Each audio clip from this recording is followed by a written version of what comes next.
The desert wind howled as if the sands themselves were alive. A storm had raged across the Giza plateau through the night, covering and uncovering pieces of history buried for thousands of years. When the sun rose, the air was still heavy with dust, but the storm had left something unusual behind. At the foot of the Great Sphinx, where tourists normally crowded in the daylight, the storm had carved out a new opening. A dark gap in the stone, hidden for centuries, now revealed itself under the creature's massive paw. Dr. Myra Hassan stood before the opening with a mix of disbelief and excitement. She was an archaeologist who had spent most of her life studying Egypt's ancient wonders. Her assistant Daniel, a young researcher with quick hands and a sharp mind, stood beside her, brushing sand off his clothes. Around them, the rest of the small excavation team set up lights and equipment, their voices filled with nervous energy. "This was not here before," Daniel said, squinting at the shadowy crack in the stone. "The storm cut deep. It feels like the desert wanted to give us a gift." Myra ran her hand across the rough edge of the entrance. The stone felt colder than the desert air, almost unnatural. She shook her head slowly. "Not a gift, Daniel. More like something hidden that was never meant to be found." The team moved carefully, widening the opening and shining lights inside. Dust floated like mist in the beams, but soon they could see stairs leading downward. Each step was cut with precision, untouched by time. Myra's heart pounded as she led the way. The air grew cooler the deeper they went, the silence broken only by the sound of boots on stone. After what felt like an endless descent, the passage opened into a chamber.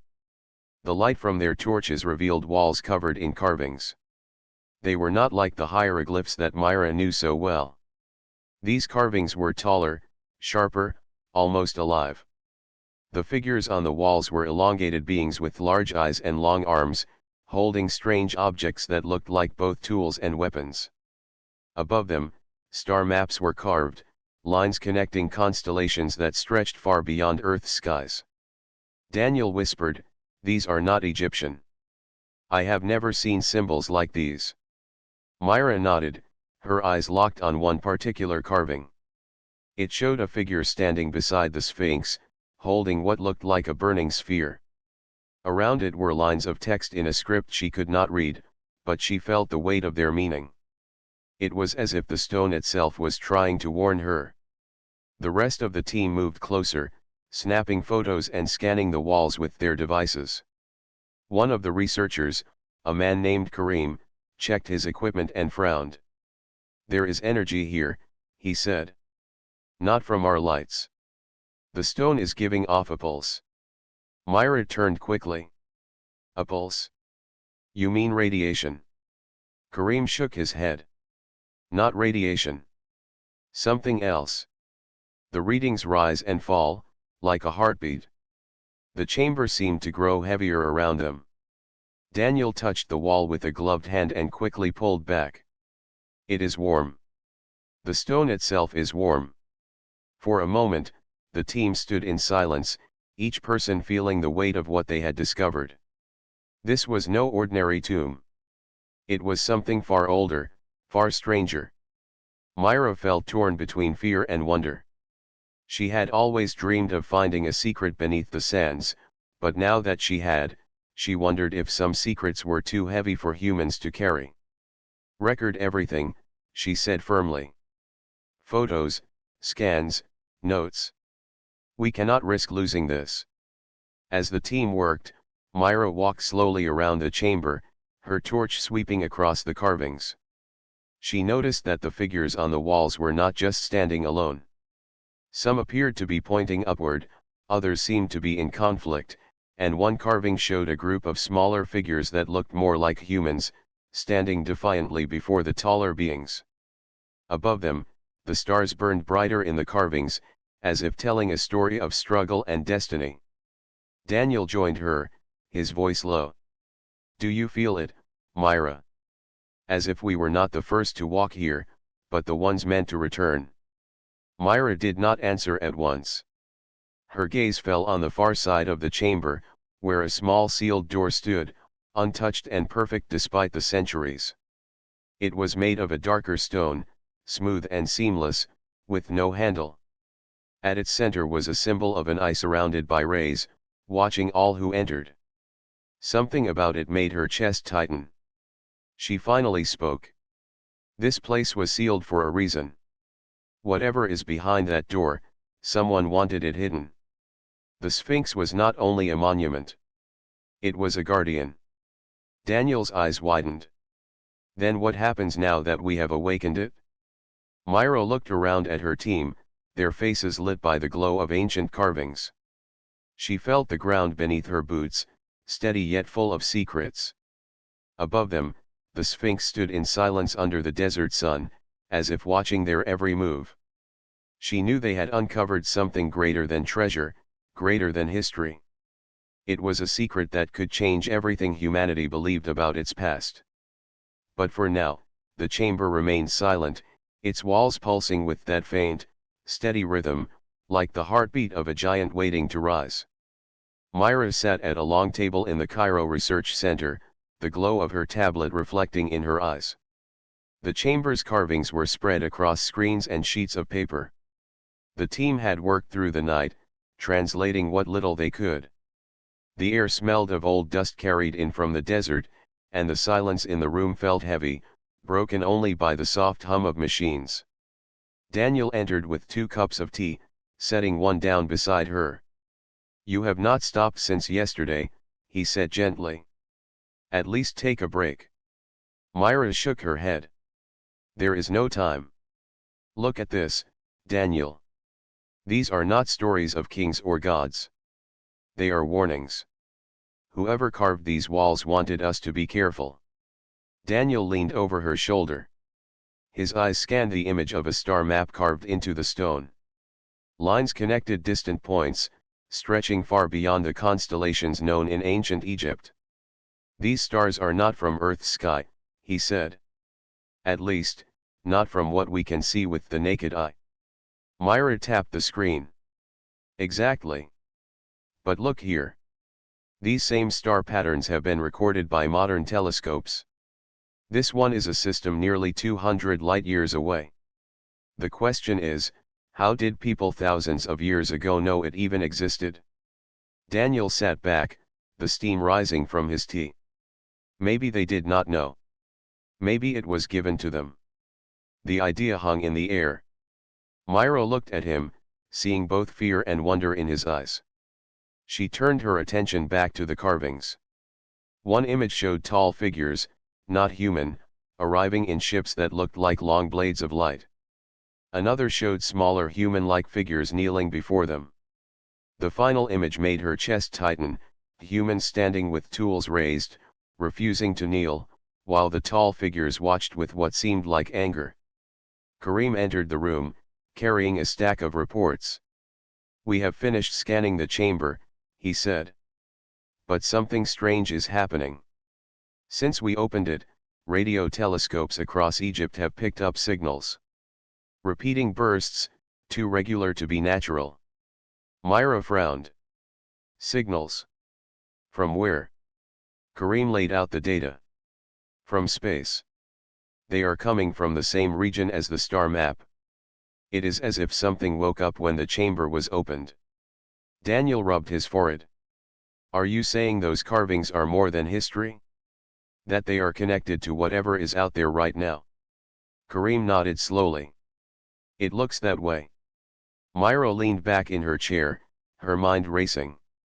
If this was true, then the chamber had been more than a tomb or a shrine. It had been a lock.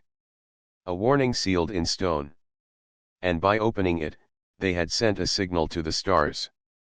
News of the discovery spread quickly. Within days, government officials and military leaders filled the research center, demanding access to the chamber.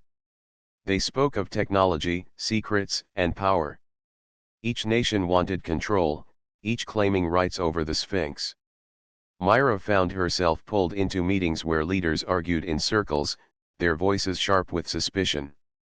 She sat quietly, watching them, feeling as though they were blind to the danger. Daniel whispered to her during one meeting. They see only treasure. They do not see the warning. Myra's reply was firm. Then it is up to us to remind them. That evening, she returned to the chamber with Daniel and Karim. The torches lit the carvings, shadows dancing on the walls. Myra walked slowly to the sealed stone door with the eye symbol. She touched its surface. It was still warm, still pulsing like a heart. She spoke softly, as if the walls could hear her. What did you want us to see? What truth did you leave for us? Daniel stood beside her, his gaze fixed on the carvings. Perhaps they wanted us to understand that we are not alone. But also that we must be ready. These tall figures, these so-called star beings, they look like rulers. And those humans in the carvings, they were not worshippers. They were challengers. Karim adjusted his device, scanning the wall again. His eyes widened. The energy is increasing. Whatever is inside this chamber is waking up. The ground trembled slightly, just enough for the dust to fall from the ceiling. Myra's heart quickened, but she did not move back. She placed her hand firmly on the symbol of the eye, feeling the faint vibration beneath her palm. In that moment, she felt something deep within her, as though the stone itself was speaking, not in words but in weight and silence. Daniel's voice broke the moment. Myra, if the carvings are right, then opening this door might invite them back. And they may not come as friends. Myra looked at him, her eyes steady. Then we must decide if we are strong enough to face them. Above the desert, the stars glowed faintly in the night sky. The great Sphinx sat as it had for thousands of years, silent and watchful. But now, for the first time, the world beyond Earth had taken notice. Something far away had heard the call.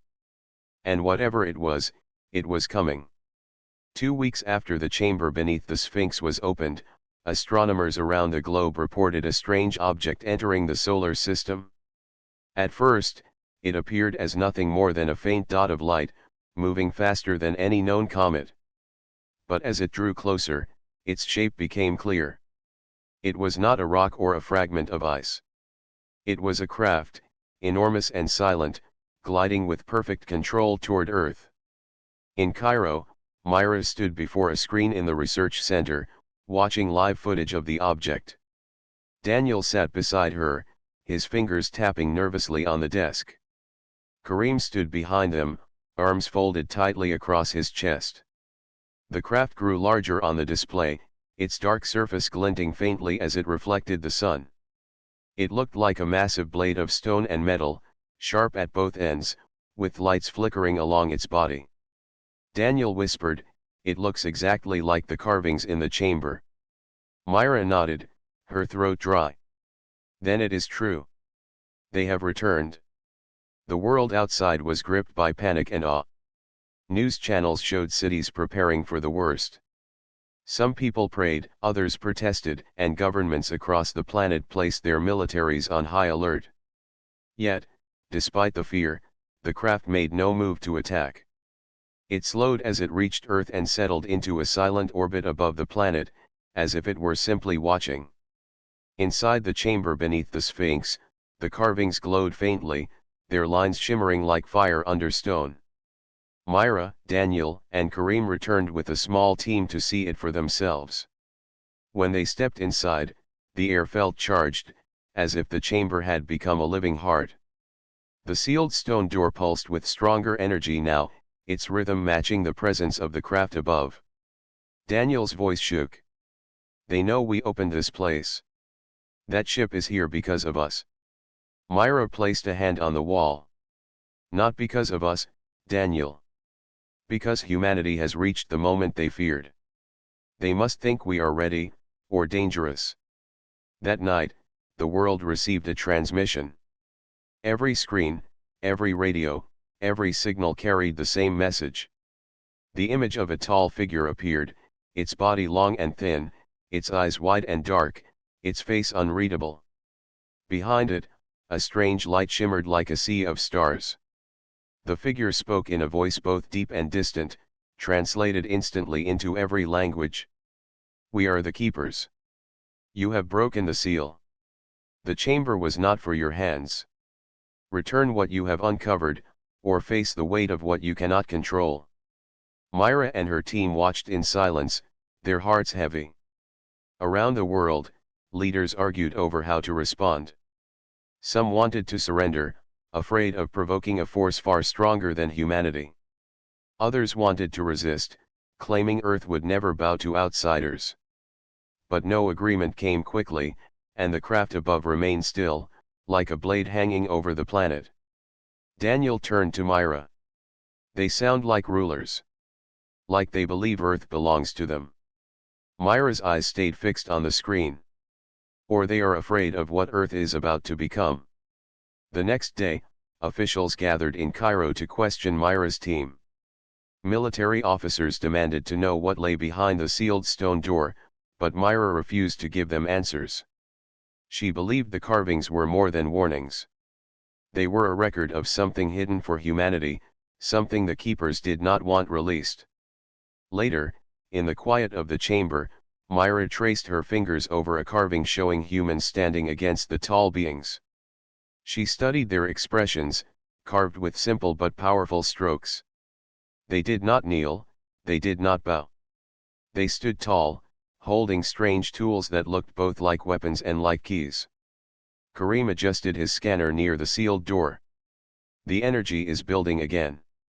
If this continues, something will happen soon. Daniel frowned. And the keepers know it? That is why they demand we stop. Whatever is behind this door, it was left for us. They do not want us to have it. Myra stepped back, taking in the chamber as a whole. She thought of the Sphinx above, standing as a guardian for thousands of years.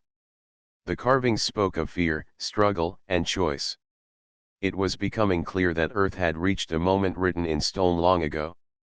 That evening, another message came from the keepers. This time, their tone was sharper. Do not open the final seal. You are not ready. You will not be allowed to rise. Return the chamber to silence, or we will act. The threat hung heavy in every city, in every heart. Yet Myra could not ignore the message of the carvings. They did not show humans kneeling forever.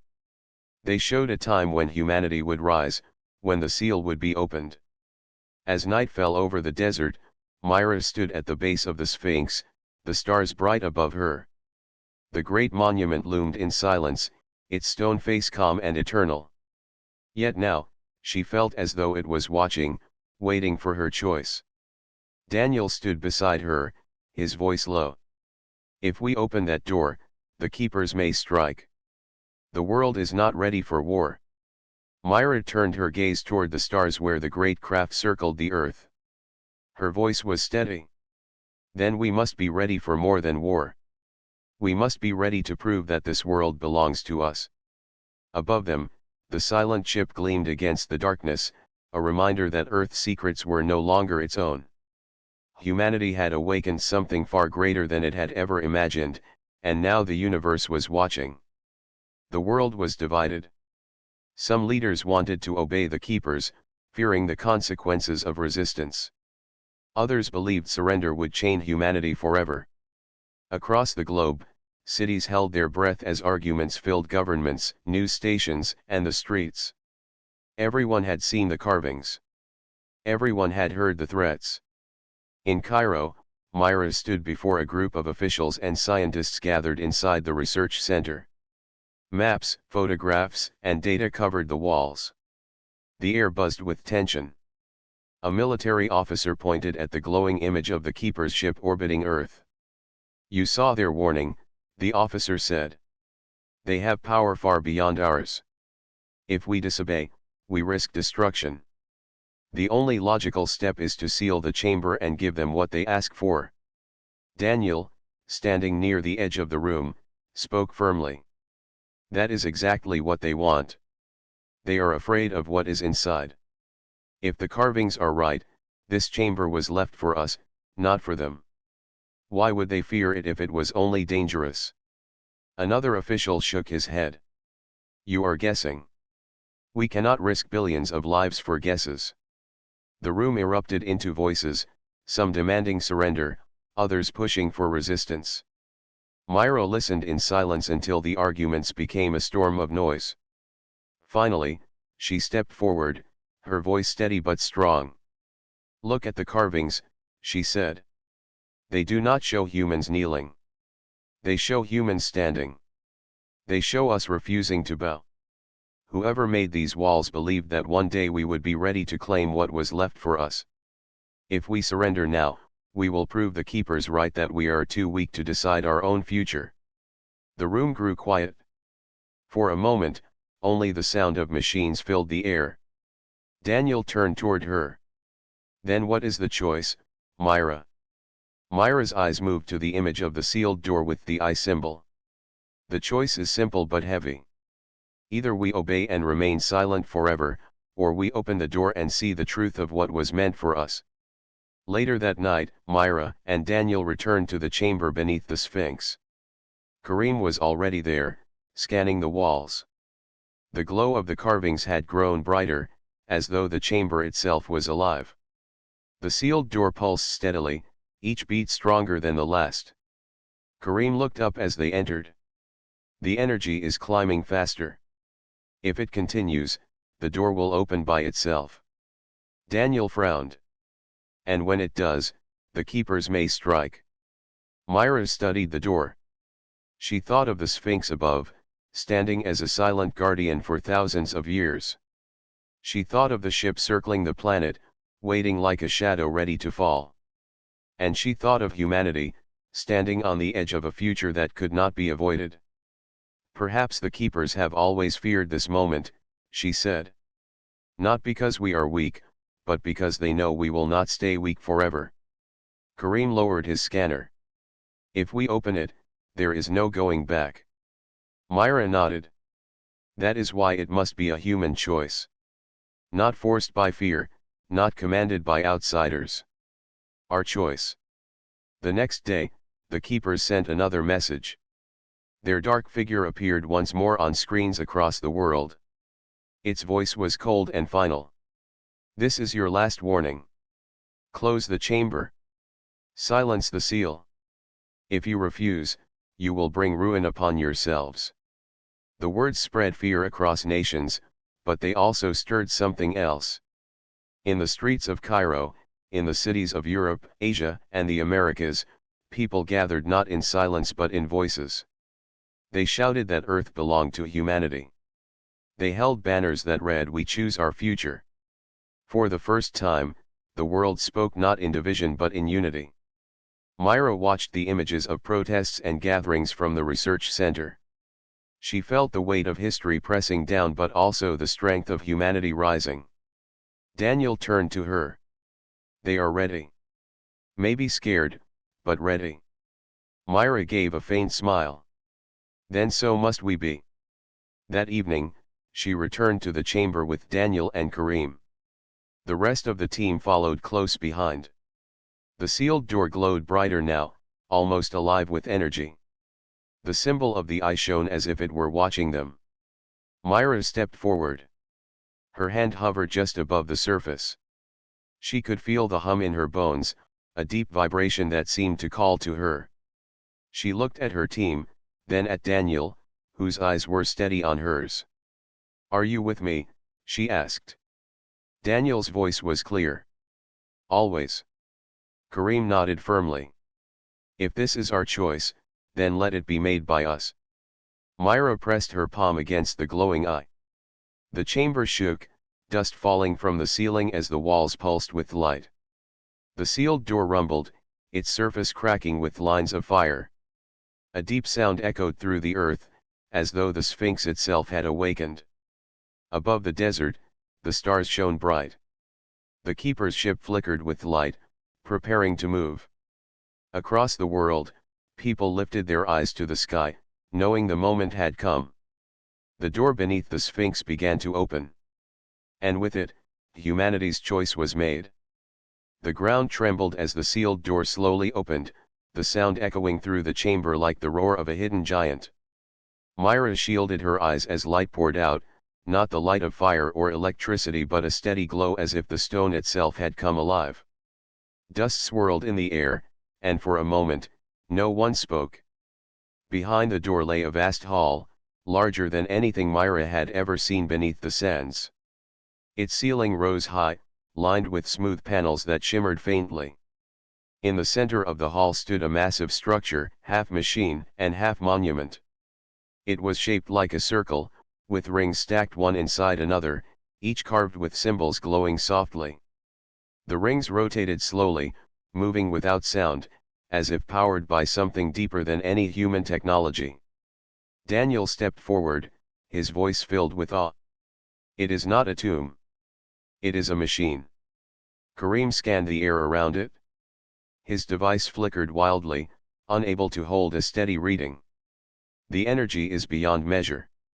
This is older than any civilization we know, and yet it still runs as if it was waiting." Myra's footsteps echoed as she walked closer. She could feel the hum in the air, deep and steady, like the beating of a heart. When she reached out her hand, the nearest ring slowed, pausing its endless spin, and a light stretched toward her palm.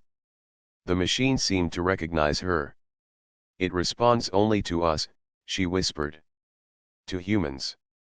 Daniel's eyes widened. Then the carvings were right. This was left for Earth's children. Above them, the Sphinx sat in silence under the desert night, but its stone body shook faintly as if connected to the awakening below. Around the world, instruments tracked sudden surges of energy rising from Giza. Satellites picked up waves of power reaching into the sky, touching the orbit above. And in that orbit, the Keeper's ship stirred. Its lights flared, and new shapes moved along its surface. Smaller vessels separated, descending slowly toward Earth like shadows stretching across the sky. In the chamber, Myra felt the shift. The machine's light grew brighter, and the air itself seemed alive. She turned to her team. "This is what they feared. This machine does not belong to them. It belongs to us. It was hidden until we were ready." Kareem's voice shook. "But ready for what? To build? To fight?" Myra looked back at the rings, still glowing under her touch. "Maybe both." As the smaller ships of the Keepers neared the desert, the people of Cairo saw them first. Bright streaks cut across the night, filling the sky with fear and wonder. Crowds gathered in the streets, some pointing in awe, others praying loudly. The news spread in minutes, and the whole world watched as the ships of the Keepers drew closer to the land of the Sphinx. Inside the chamber, Daniel's voice carried urgency. "They are coming. They know we opened it. They will not wait." Myra faced the machine again.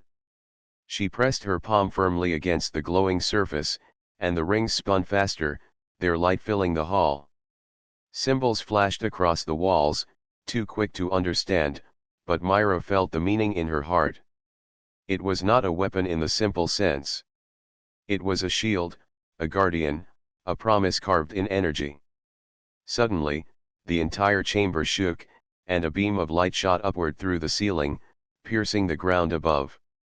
Outside, a column of golden fire erupted at the Sphinx's paw, racing into the sky. It formed a shield that spread across the desert, then across the world, wrapping Earth in a shimmering barrier. The Keeper's ships halted mid-descent. Their dark shapes hovered uncertainly, their lights flickering as if disrupted. The great vessel in orbit pulsed with sharp light, but it did not attack.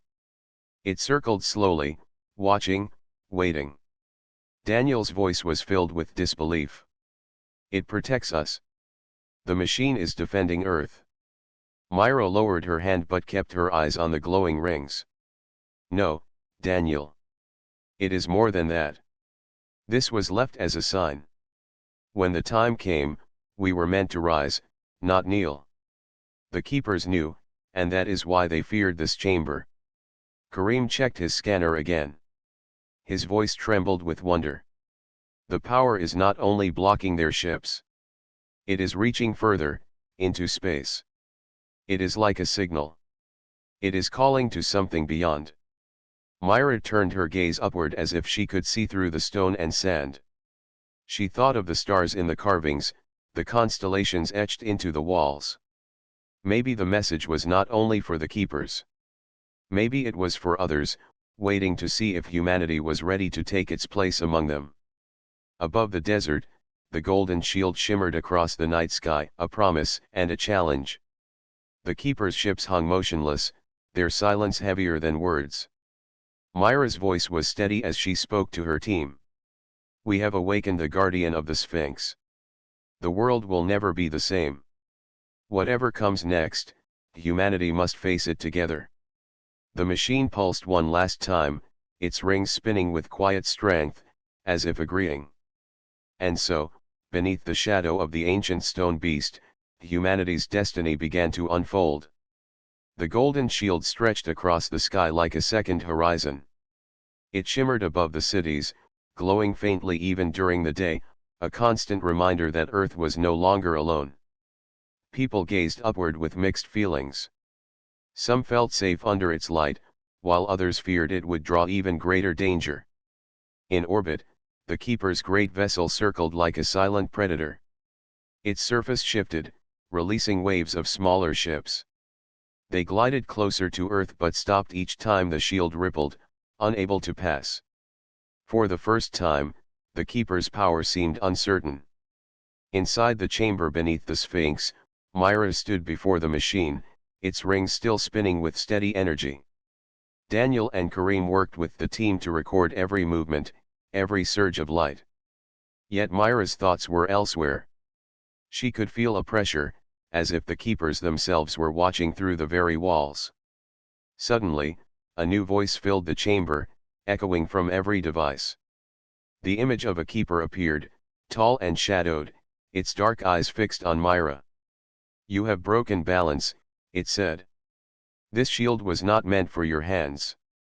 It was meant to remain sealed until the end of your age. Return the silence, or face our judgment. Myra raised her chin. This machine responds only to humans.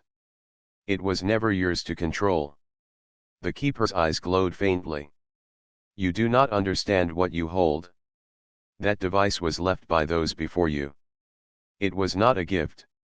It was a chain to protect you from yourselves. Daniel stepped forward. A chain or a gift, it does not matter. What matters is that it belongs to Earth, not to outsiders. The image faded, leaving the chamber in silence. A moment later, the ground shook violently. Above, the keeper's smaller ships descended again, this time striking at the golden shield with beams of energy. The desert lit up as the barrier flared against the assault. Cairo shook as if thunder rolled in the skies, and the people cried out in fear. Inside the chamber, the machine's rings spun faster, answering the attack. Waves of light pulsed outward, strengthening the shield. Myra steadied herself against the trembling floor. They are trying to break through, she said. But the machine is holding. Kareem frowned at his readings. It is holding for now. But the energy is being drained faster than it can renew. If their assault continues, the shield may falter. Daniel clenched his fists. Then we must find a way to strengthen it. If this is truly ours, it must respond to more than one person. Myra placed her hand on the glowing surface again. The ring slowed, as if listening. She turned to her team. Everyone. Place your hands on it. Let it feel all of us. One by one, Daniel, Kareem, and the others pressed their palms against the machine. The chamber filled with a low hum that grew stronger with each new touch. The symbols carved into the walls blazed with light, and the shield above the earth flared brighter than before. In orbit, the keeper's ships staggered as their beams bent and cracked against the renewed defense. The golden barrier stretched wider, pushing the smaller vessels back. For the first time, the invaders wavered, their perfect control faltering. Myra's voice rose above the hum. It is not my will alone. It is humanity's. The machine is powered by all of us, by our choice to stand. Daniel's face shone with determination. Then we must show them that we will not bow. Above the desert, the clash continued. The keepers' beams cut across the shield, their ships swarming like dark birds. Yet each strike was answered by the machine's growing power, fed by the hands of humans standing together. Across the world, the barrier shimmered brighter as if it felt the unity of millions who raised their eyes to the sky in defiance. Inside the great vessel, the keepers grew restless. They had expected fear, but what they saw was resistance. For ages, they had kept Earth silent, believing its people were not ready. Now the shield burned with proof that humanity could claim its own destiny. At last, the smaller ships broke formation and pulled back. The desert grew quiet again as the beams faded. The golden shield still shone, strong and unbroken. The voice of the keepers returned, colder than before. You have chosen your path. But know this, you walk toward danger beyond your measure. The stars are not kind. You have unleashed what you cannot control. Myra faced the glowing machine, her hands still pressed to its surface. Her voice was calm but firm. Perhaps. But the choice is ours. We will not live in silence any longer. The image vanished, and the chamber returned to its steady hum. For a long moment, no one moved.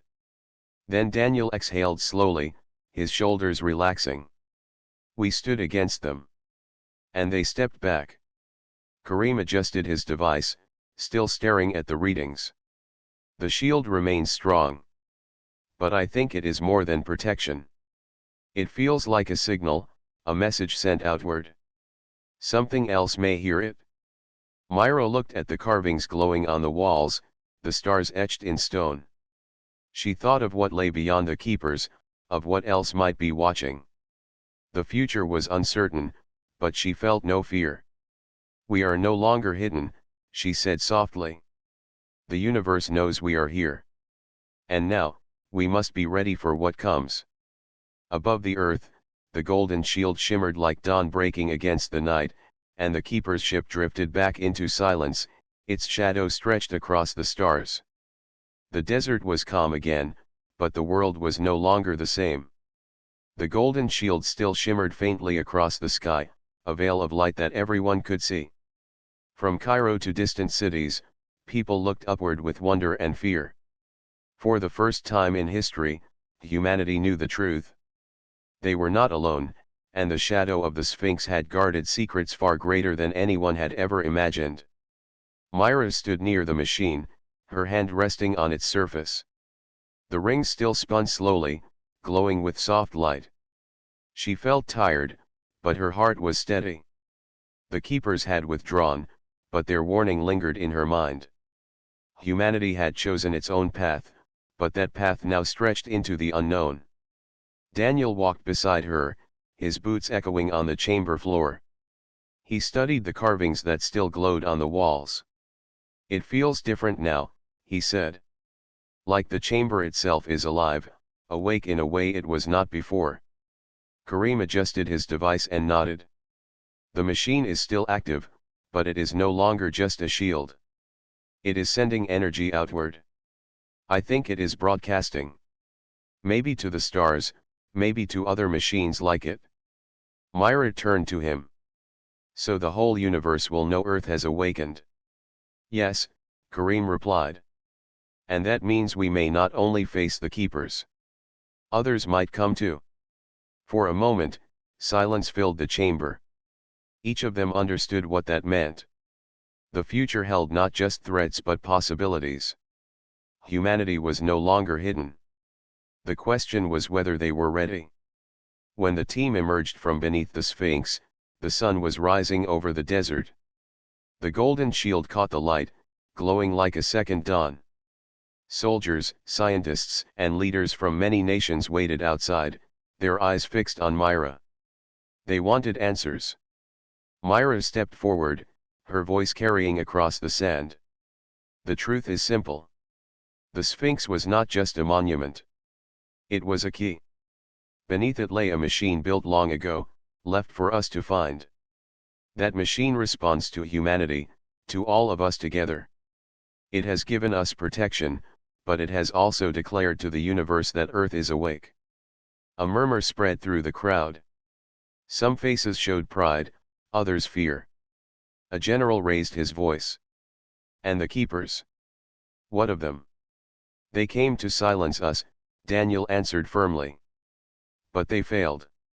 The shield held because we stood as one. The keepers know now that Earth will not remain silent. They have stepped back, but they will be watching. A woman from the Science Council asked, "Is this shield permanent? Will it stay forever?" Kareem shook his head. The machine is powerful, but it is not endless. It grows stronger when humans unite with it. If we fight among ourselves, it may weaken. If we stand together, it will shine brighter. The choice belongs to us. The leaders exchanged uneasy looks, but Myra raised her hand. This is not only a weapon. It is a reminder. We are not children in the dark anymore. We are a people with a voice. We can choose fear, or we can choose courage. The universe will test us, but if we stand together, we can face whatever comes. The crowd grew quiet, and for a moment the only sound was the desert wind. Then applause broke out, soft at first, then louder, spreading across the gathered people. Some raised their hands to the sky, their faces lit with hope. In the days that followed, news spread across the globe. The shield became a symbol of unity, painted on walls and carried in banners. For once, nations began to speak to each other not with suspicion but with shared purpose. Questions still lingered: how long would the shield last, what other dangers might arrive, but humanity no longer looked down. They looked up, to the stars. Inside her small tent near the excavation site, Myra sat alone one night, writing her thoughts. She thought of the keeper's words, of chains meant to hold Earth in silence. Perhaps they had believed humanity too fragile. Perhaps they feared what humans might become. But Myra knew now that silence had ended. The Sphinx's shadow had lifted, and with it came a dawn brighter than any before. Daniel entered quietly, carrying a small lantern. "Still working?" he asked. Myra smiled faintly. "Not working. Thinking. The keepers said the stars are not kind. I believe them. But kindness was never promised. We have always faced struggle. This is only larger than before." Daniel set the lantern down and sat across from her. "And we will face it together. That is what the machine showed us. Not one hand, but many. Humanity is strongest when we stand as one." She nodded. "Then let us hope we remember that truth when the next test comes." Outside, the desert stretched endless under the shielded sky. The Sphinx watched silently, its stone face bathed in the faint glow of the golden light. For centuries, it had hidden its secret. Now it stood as the guardian of a new age, no longer a riddle of the past but a beacon for the future. And above the earth, the great vessel of the keepers drifted silently among the stars. They had pulled back, but they had not vanished. Their eyes remained, cold and watchful. Yet for the first time, they no longer saw a silent world. They saw a planet standing awake, its people unafraid. The age of silence had ended. The age of humanity had begun.